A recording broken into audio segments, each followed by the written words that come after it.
Welcome back to Growth Catalyst Hub. Today we are going to look at one of the most popular piece of career advice. Follow your passion.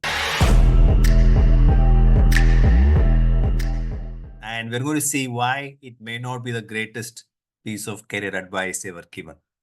We're going to take a look at an array of experts and what they're going to say on this topic, right from Cal Newport to David Epstein and others, to see why following your passion for your career may not be the greatest idea ever.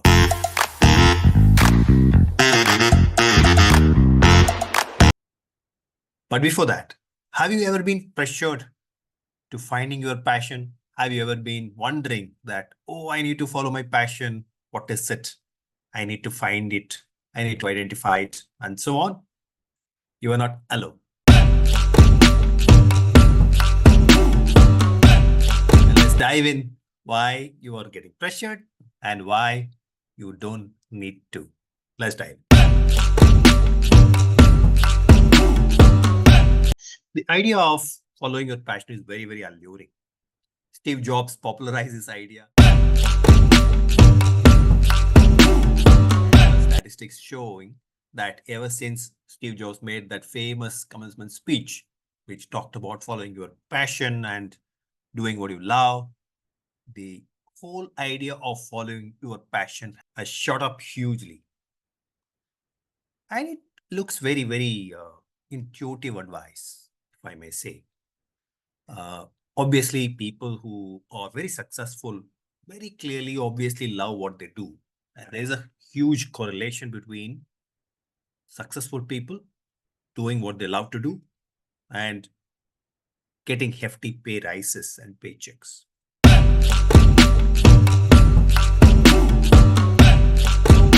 It is all coming together. It all seems to be making sense. Then why is it not the best career advice ever?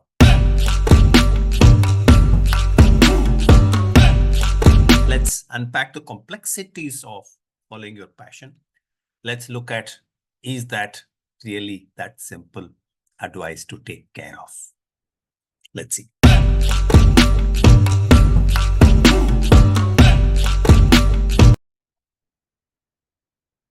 Let's unpack this advice a little bit.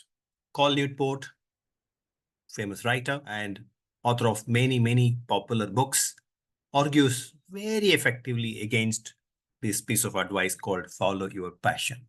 He talks very simple point that he's making is that follow your passion seems to be an advice, a comprehensive advice by itself, whereas it is not.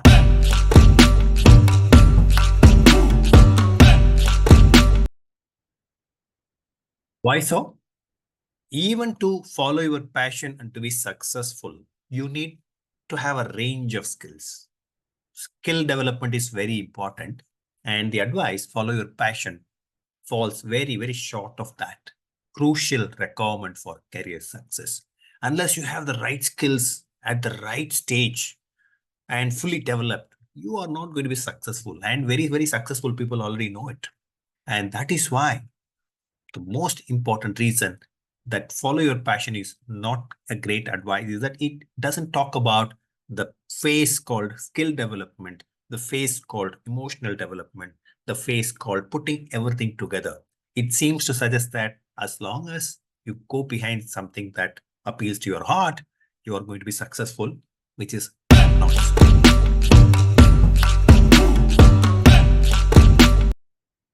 The second challenge with the advice called follow your passion is this. Many people feel a lack of passion. They're happy with their work, but that's not what they passionately want to do. Is it wrong? The second aspect to this conundrum is a lot of people have many different interests, diverse interests. Somebody is an author, he is also an orator, he is also a podcast person, and very successful people end up doing many different roles, all of them very passionately. So follow your passion means what? Follow one thing, follow many things at the same time. What does it even mean? And the third angle to this is, how do I even know what are the passions to pursue? How do I even know what am I good at? I like to do something, but I may not necessarily be good at something. So how do I find what do I like to do? And how do I also find my range of skills? Am I skilled enough to do it? And find those one or two things where I really can improve myself. How do I do all this? Follow my passion falls very, very short of it. One of the advices David Epstein's in his book Range talks about is follow many different interests and figure out over a period of time which of these interests are interesting enough for you to develop those range of skills where you are so skilled that you are absolutely the best in the world. But how do you even come to that? For you to come to that, you need to have tried many things. You need to have attempted many things and developed those skills in each of those so that those range of skills can come together, which can lift whatever you want to do. But for all of this to happen, you should have tried many things, not just one thing, and not just followed that one passion. That's the most important critical point against this advice called following.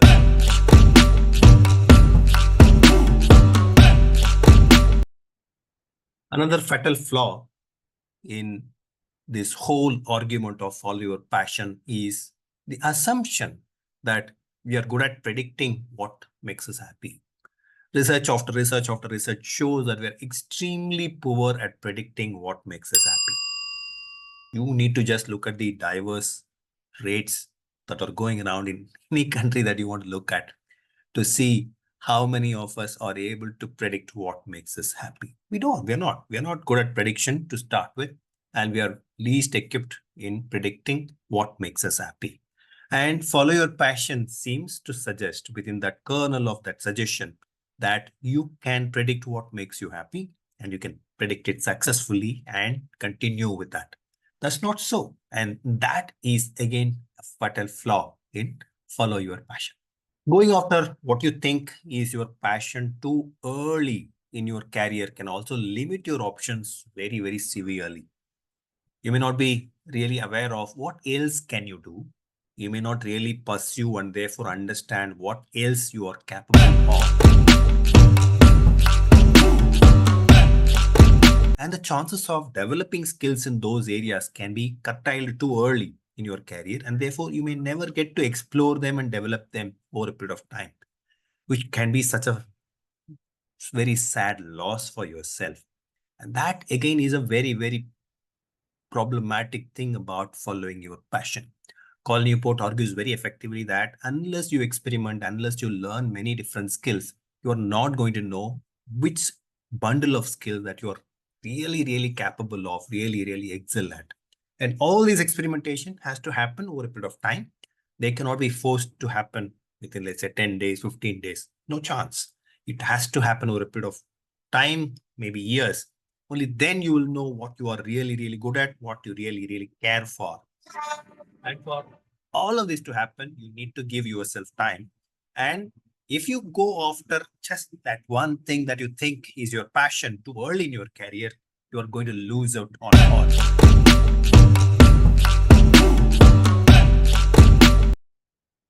Let's take the life of Steve Jobs himself, who popularized the whole notion of follow your passion. And his commencement speech is one of the best speeches that you can hear. You should listen to it. It's a fantastic piece of speech.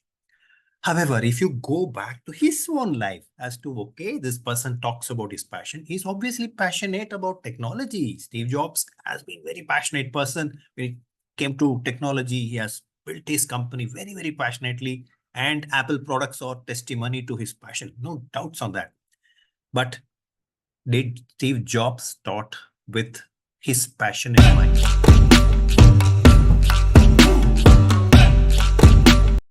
The answer is no.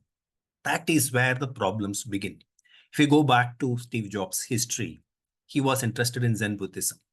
He was interested in history. And he had diverse range of interests, which all culminated into that passion over a period of time. He experimented with himself.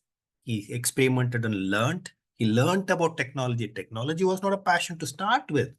So if he had actually gone behind his early days passion, which was Zen Buddhism, we might have had a great monk among us, not a great technologist among us.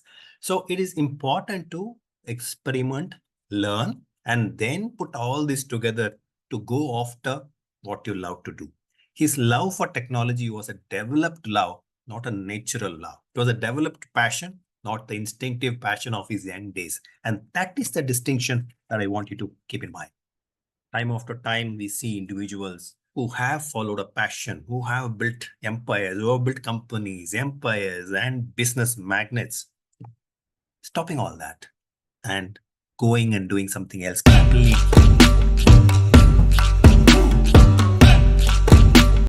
Later on in their life, what I call as a second innings.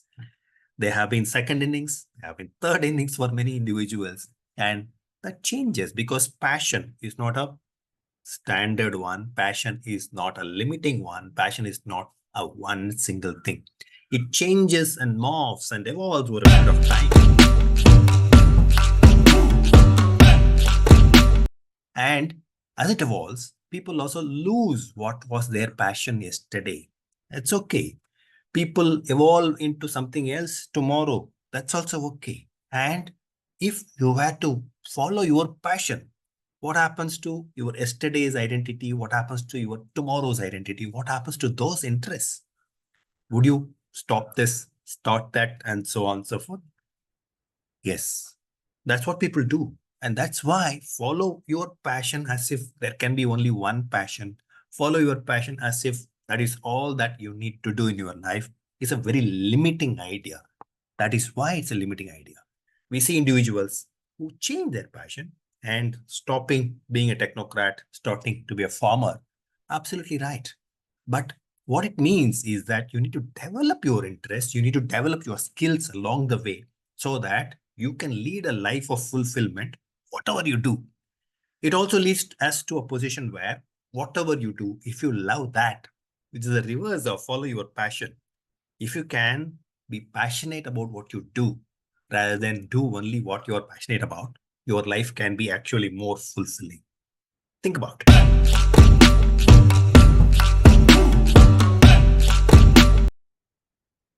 So rather than be limited by the advice of follow your passion, if you let your interest develop over a time, if you develop skills across all these range of interests, it may take time, but it might actually push you into a holistic personality, and therefore that would also give you options to pull in different kinds of skills from the range of skills that you might have developed, and that might actually prepare you for whatever passion that you might develop later on.